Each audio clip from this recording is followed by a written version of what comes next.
তো sweet friends, কেমন আছো সবাই? আমি তো ভালোই আছি। চলে এসেছি বাবাইয়ের মানে আমার ভাইয়ের আশীর্বাদের মেনু নিয়ে অনেক দিন পর। তো প্রথমে ছিল গরম গরম মুচমুচে বেগুনি, তার সাথে ছিল ভেজ ডাল, দারুণ খেতে লাগলো। তারপরে চলে আসলো বড় পমফ্রেট মাছের কালিয়া। মাছটা দেখেছো, দুর্দান্ত ফ্রেশ ছিল। আর রান্নার কথা কি বলবো, দারুণ হয়েছিল সেদিনকার রান্না। তো যাই হোক, তারপর চলে আসলো চিংড়ি মাছের মালাইকারি। তো বাঙালিদের নিয়মই হচ্ছে সবার পিছনে কাটি দেওয়া, তো এতেও কাটি দিয়ে দিল। তো তারপর চলে আসলো ফুড অফ দ্য ডে, খাসির মাংস। তো হ্যাঁ, মটন কষা দারুণ হয়েছিল, মটনটা দারুণ ছিল, দেখতেই পাচ্ছ কি নরম।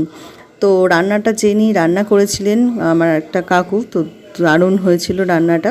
আর তারপর চলে আসলো চাটনি, খেজুরের চাটনিটা একটু বেশি মিষ্টি হয়ে গেছিলো, পাঁপড়, দই আর রসগোল্লা। তোমাদের এই মেনুটা কেমন লাগলো অবশ্যই জানিও। দেখা হচ্ছে নেক্সট মিনি ব্লগে। বাই, ভালো থেকো সবাই।